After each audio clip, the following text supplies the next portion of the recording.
Film 2021 में होती है जब मैक्सिको सिटी की सड़कों पर दंगे शुरू हो जाते हैं। जब स्थिति हिंसक हो जाती है तो इस अव्यवस्था का फायदा उठाकर एक सैन्य तानाशाही स्थापित की जाती है। अस्पताल अचानक घायल लोगों से भर जाते हैं और बुजुर्गों को उनके बिस्तरों से हटा दिया जाता है ताकि नए आने वालों को जगह दी जा सके। इस बीच शहर के शानदार हिस्से में दो धनी परिवार अपने उत्तराधिकारियों मैरियन और एलन की शादी का जश्न मना रहे हैं। मैरियन की मां रेबेका बहुत चिंतित है क्योंकि एक जज मित्र पार्टी में शामिल होने वाला है, इसलिए सब कुछ सही होना चाहिए। जब भी खुशहाल जोड़े को कोई नकद उपहार मिलता है, रेबेका उसे तिजोरी में रख देती है। वह पानी को लेकर भी जुनूनी है क्योंकि कभी कभी यह हरा निकलता है, जो दंगों में इस्तेमाल किए जा रहे रंग का परिणाम है।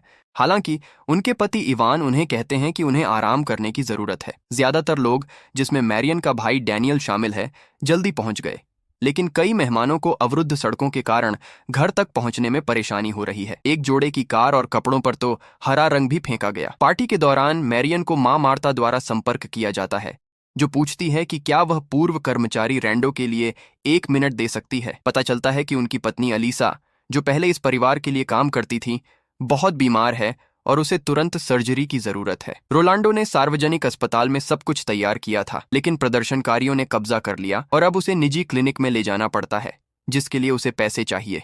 रेबेका मदद करने में हिचकिचाती है। शादी की पार्टी को बहाने के रूप में इस्तेमाल करके उसे अपराध बोध कराने की कोशिश करती है, लेकिन रोलांडो कसम खाता है कि वह यहां नहीं होता अगर यह आपातकाल न होता। इसलिए रेबेका के पास उस व्यक्ति की मदद करने के अलावा कोई चारा नहीं है जो उनके लिए वर्षों तक काम करता था। जब कुछ मेहमान डर के मारे जल्दी चले जाते हैं कि और सड़कें बंद हो जाएंगी, रेबेका डैनियल और इवान से कुछ पैसे मांगती हैं, विशेष रूप से ऋण संख्याओं का उल्लेख करते हुए, और अपनी ओर से थोड़ा और जोड़कर वह रोलांडो को देती है। यह उसकी जरूरत का 1/4 भी नहीं है, लेकिन वह दावा करती है कि उनके पास बस इतना ही था।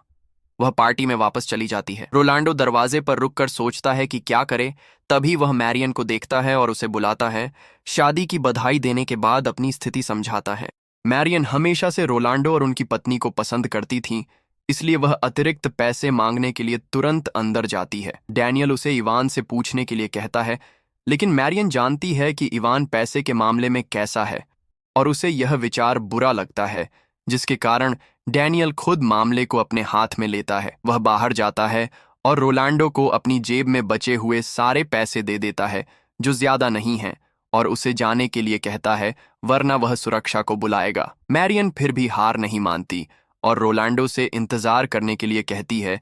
फिर परिवार की तिजोरी तक जाती है, लेकिन पता चलता है कि वह इसे खोल नहीं सकती और अपने पैसे तक पहुंच नहीं सकती। वह इवान से इसके बारे में पूछती है और उसे पता चलता है कि उसकी मां ने पासवर्ड बदल दिया है, लेकिन मदद करने के बजाय इवान उसे पार्टी का आनंद लेने और इन मामलों को बाद के लिए छोड़ने के लिए कहता है। इसके बाद मैरियन एलन से पूछती है कि क्या उसके पास नया पासवर्ड है, लेकिन एलन के पास नहीं है और उसे लगता है कि रोलांडो शायद उन्हें धोखा दे रहा है। ऐसी बातचीत से बचने के लिए मैरियन अंततः अपना फोन और क्रेडिट कार्ड ले लेती है और रोलांडो को ढूंढने चली जाती है, जो दुर्भाग्य से पहले ही चला गया है। हैरान परेशान मैरियन मार्ता के बेटे क्रिश्चियन से बात करती है, उससे रोलांडो के घर ले चलने की गुहार लगाती है। जैसे ही वे दोनों परिवार की कई कारों में से एक में निकलते हैं, जज मित्र अंततः पार्टी में पहुंचता है और रेबेका तुरंत मार्ता को मैरियन को ढूंढने के लिए भेजती है। मैरियन को मार्ता का फोन आता है और वह बताती है कि वह रोलांडो और उनकी पत्नी को अस्पताल ले जा रही है। वह मार्ता से यह भी कहती है कि वह अपने परिवार को न बताए कि वह कहाँ जा रही है। फोन काटने के बाद मैरियन एक नया रास्ता ढूंढने लगती है, क्योंकि सामान्य रास्ता पुलिस ने बंद कर रखा है, जो आपातकाल के बावजूद उन्हें गुजरने की अनुमति नहीं देती। इस बीच पार्टी में वापस कुछ प्रदर्शनकारी नौकरों की मदद से घर में घुस जाते हैं। डैनियल उन्हें अपनी घड़ी देने की कोशिश करता है और वादा करता है कि अगर वे शांत रहें तो और देगा, लेकिन प्रदर्शनकारियों को इसकी परवाह नहीं है और वे लोगों को गोली मारना शुरू कर देते हैं, जिसमें इवान भी शामिल है। रेबेका को बंदूक की नोक पर तिजोरी खोलने के लिए मजबूर किया जाता है। एक नौकरानी भी मौका देखकर ढेर सारा सामान चुरा लेती है और जब ज्यादातर मेहमानों की पिटाई हो रही होती है, मार्ता एक अलमारी में छिपकर क्रिश्चियन को फोन करती है और उसे घर वापस न आने की चेतावनी देती है। दुर्भाग्य से इससे पहले कि वह और कुछ समझा पाए, एक प्रदर्शनकारी उसे ढूंढ लेता है और उसे भी मारता है। मेहमानों को दीवार के खिलाफ खड़ा किया जाता है और उनके सामान मांगे जाते हैं। कुछ को तो अपने फोन से पैसे ट्रांसफर करने के लिए भी कहा जाता है। अगर कोई सहयोग करने में हिचकिचाता है तो उसे गोली मार दी जाती है, और कभी कभी सामान देने के बाद भी गोली मार दी जाती है, जैसा कि रेबेका के साथ होता है जब वह तिजोरी खोल देती है। एक गर्भवती महिला को भी बिना बच्चे के बारे में सोचे गोली मार दी जाती है और पूरा घर भी नष्ट कर दिया जाता है। मैरियन और क्रिश्चियन को भी परेशानी हो रही है क्योंकि वे गलती से एक उग्र रास्ते पर चले गए हैं जहां उनकी कार पर हरा रंग फेंका जाता है और प्रदर्शनकारी उसे हिलाते हैं। इसीलिए वे पीछे हटते हैं और दूसरा रास्ता ढूंढते हैं। इस बार क्रिश्चियन गाड़ी चलाता है जबकि मैरियन छिप जाती है ताकि बाहर वाले यह न समझें कि एक सामाजिक हस्ती गरीब मोहल्ले में जा रही है। वे रैंडो के घर सुरक्षित पहुंच जाते हैं। हालांकि वह क्रिश्चियन द्वारा मैरियन को लाने से खुश नहीं है क्योंकि यह मुसीबत ला सकता है। मैरियन अलीसा से मिलती है और वादा करती है कि उसे अस्पताल ले जाएगी, लेकिन घंटों बीत जाते हैं और सड़कों पर स्थिति और खराब हो जाती है। इसलिए क्रिश्चियन मैरियन को अपने अपार्टमेंट में रहने की अनुमति देता है, जो रोलैंडो के ठीक ऊपर है। देर रात को रक्षा सचिव अंततः शहर के ज्यादातर हिस्सों पर नियंत्रण हासिल कर लेता है और मार्ता अपने नियोक्ता के घर से भागने में सफल होती है। दंगों के बीच किसी का ध्यान न जाए, इस तरह चलने की कोशिश करती है। सुबह में डैनियल के घर पर एम्बुलेंस पहुंचती है जो सारी लाशें ले जाती हैं, जबकि सेना दंगों से प्रभावित सभी क्षेत्रों के लिए कर्फ्यू घोषित करती है। मैरियन जागती है और घर जाना चाहती है, लेकिन यह खतरनाक हो सकता है, इसलिए क्रिश्चियन पहले बाहर जाता है ताकि स्थिति की जांच कर सके। सड़कें खाली हैं, सिवाय सैनिकों के एक समूह के, जो तुरंत क्रिश्चियन को घुटनों पर बैठाकर पूछताछ शुरू करते हैं। जब क्रिश्चियन स्वीकार करता है कि वह अपने मालिक की मदद करना चाहता है, सैनिक उसके घर में घुसते हैं और उसे वहीं रहने के लिए कहते हैं, जबकि मैरियन को ले जाते हैं। वादा करते हैं कि उसे सुरक्षित घर पहुंचाएंगे। मैरियन को एक ट्रक में डाला जाता है और उसके गहने और फोन मांगे जाते हैं, जो वैसे भी काम नहीं कर रहा क्योंकि सभी लाइनें बंद हैं। शहर से गुजरते समय हर जगह तबाही और लाशें दिखाई देती हैं। मार्ता घंटों चलने के बाद अंततः क्रिश्चियन तक पहुंचती है, लेकिन मैरियन की हालत अच्छी नहीं है। सैनिकों ने झूठ बोला था और उसे घर नहीं ले जा रहे। वे उसे अपनी बेस पर ले जा रहे हैं, जहां वे ढेर सारे बंधकों को रखते हैं जिनका उपयोग बाद में फिरौती के लिए किया जाएगा। प्रत्येक पीड़ित के सिर पर एक नंबर लिखा जाता है और उनकी व्यक्तिगत जानकारी मांगी जाती है।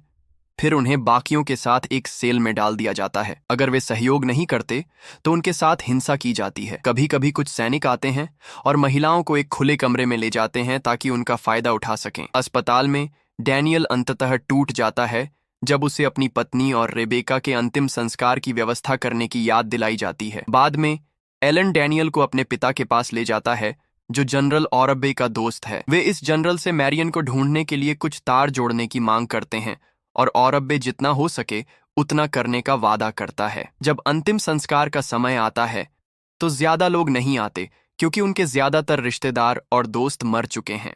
लगभग 1 महीने बाद, जब रोलांडो अलीसा को जीवित रखने की पूरी कोशिश कर रहा होता है, सड़कों पर घोषणा की जाती है कि नागरिकों को दिन में कुछ घंटों के लिए अपने घरों से बाहर निकलने की अनुमति होगी। यह अस्पताल से संपर्क करने का अच्छा मौका होना चाहिए, इसलिए रोलांडो अपनी पत्नी को मार्ता के साथ छोड़कर बाहर जाता है। दुर्भाग्य से नागरिकों को केवल कुछ ब्लॉकों तक घूमने की अनुमति है, और जब रैंडो आगे जाने की कोशिश करता है तो सैनिक उसे रोक देते हैं और कोई जवाब नहीं देते। डैनियल और उसके परिवार के पास घर को जल्दी ठीक करने और इवान को अस्पताल से लाने के लिए पैसे हैं। वह गोली से बच गया है, लेकिन उसकी हालत बहुत नाजुक है और उसे पूरे दिन बिस्तर पर रहना पड़ता है। उसे एक नर्स भी दी जाती है।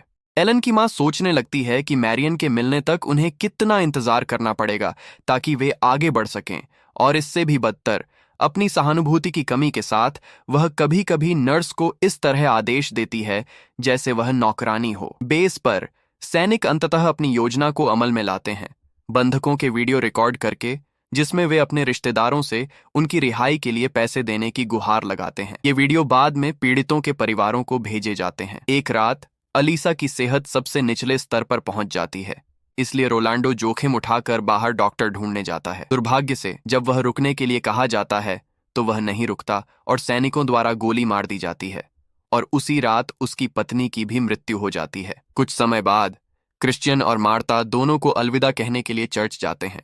अगले दिन डैनियल को मैरियन का वीडियो मिलता है जिसमें 10 मिलियन की फिरौती मांगी गई है, लेकिन पैसे भेजने के कोई निर्देश नहीं है। बेस पर बंधकों को एक साथ ठंडे पानी की नली से धोया जाता है, जबकि सैनिक इस बात पर बहस करने लगते हैं कि उन्हें कितना पैसा मिलेगा। यह इस बात पर निर्भर करता है कि उन्होंने कितनी मदद की। दो विशेष सैनिक अपने बॉस द्वारा दी गई छोटी राशि से नाखुश हैं, इसलिए जब कोई नहीं देख रहा होता वे मैरियन को एक अलग सेल में ले जाते हैं और फिर क्रिश्चियन और मार्ता के पास एक संदेश लेकर जाते हैं। अगर वे मैरियन को बचाना चाहते हैं तो उन्हें 800,000 पेसोस लाने होंगे। जाहिर है उनके पास इतना पैसा नहीं है, लेकिन कर्मचारियों को काम के परमिट दिए जा रहे हैं, जिसका मतलब है कि क्रिश्चियन और मार्ता को अपनी पुरानी नौकरियों में वापस जाना चाहिए और डैनियल के परिवार से चोरी करनी चाहिए। क्रिश्चियन दिन के 2 मुफ्त घंटों का उपयोग यह पता लगाने के लिए करता है कि ये परमिट कहाँ से मिलेंगे, जबकि बेस पर बंधक वीडियो और खराब हो जाते हैं। अब उनमें यातना भी शामिल होती है। मैरियन का परिवार एक और रिकॉर्डिंग प्राप्त करता है और इसे ऑर्बे के पास ले जाता है, जो फिर से अस्पष्ट वादे करता है। कुछ समय बाद क्रिश्चियन और मार्ता को अंततः परमिट मिल जाता है और वे फिर से काम शुरू करते हैं। घर छोड़ने की प्रक्रिया बहुत सख्त है। सैनिक उन्हें लाइनों में खड़ा करते हैं ताकि उनके परमिट की जांच हो और यह सुनिश्चित किया जाए कि वे हथियार नहीं ले जा रहे। फिर उन्हें विशिष्ट बसों और वैन में बिठाया जाता है जो उन्हें सीधे काम पर ले जाती हैं, ताकि कोई भी भागने की संभावना से बचा जाए। मैरियन के घर पहुंचने पर मार्ता एलन की मां की सफाई में मदद करती है, जबकि क्रिश्चियन डैनियल से निजी तौर पर बात करता है और स्थिति समझाता है। डैनियल इवान से उसकी राय मांगता है और इवान उसे पैसे भेजने की अनुमति देता है। इस बीच बेस पर मैरियन सुनती है कि एक बंधक को बाहर ले जाया गया क्योंकि उसकी फिरौती का भुगतान हो गया, लेकिन अंत में उसे गोली मार दी जाती है। शाम को क्रिश्चियन और मार्ता अपने कपड़ों के नीचे पैसे छिपाकर घर वापस लाने में सफल हो जाते हैं, क्योंकि गार्ड केवल उनके बैग की जांच करते हैं। कुछ ही पल बाद सैनिक पैसे लेने आते हैं, लेकिन वे मैरियन को नहीं लाते। इसके बजाय वे अगली रात को 1 मिलियन लेने के लिए कहते हैं और अब डैनियल को लगता है कि वे घोटाले का हिस्सा हैं। वह जनरल को फोन करता है और मदद मांगता है और शाम को ऑर्बे और उसके लोग क्रिश्चियन के घर पर सैनिकों के पैसे लेने आने का इंतजार करते हैं। सैनिकों को गिरफ्तार कर लिया जाता है और दुर्भाग्य से मार्ता को भी। अब जब ऑर्बे को पता है कि ये सैनिक कहां से आए हैं, वह मैरियन को बचाने के लिए बेस पर जाता है। एक बार जब वह बाकियों के बारे में कुछ किए बिना चला जाता है तो अन्य सैनिक सभी बंधकों को गोली मारना और इमारत को आग लगाना शुरू कर देते हैं ताकि गिरफ्तारी से पहले इमारत को छोड़ सकें। हालांकि मैरियन को घर ले जाने के बजाय उसे क्रिश्चियन के स्थान पर ले जाया जाता है और दोनों को वहीं गोली मार दी जाती है। जब ऑर्बे डैनियल को शव की पहचान करने के लिए बुलाता है तो वह दिखावा करता है कि क्रिश्चियन ने मैरियन को मार डाला और फिर खुद को भी खत्म कर लिया। कुछ समय बाद मार्ता सहित सभी नागरिकों को, जिन्हें गद्दार माना जाता है, एक सार्वजनिक समारोह में मार दिया जाता है, जबकि ऑर्बे और एलन का पिता आराम से अपनी सीटों से देखते हैं। ऐसे और वीडियो देखने के लिए कृपया सब्सक्राइब करें और नोटिफिकेशन चालू करें। देखने के लिए धन्यवाद।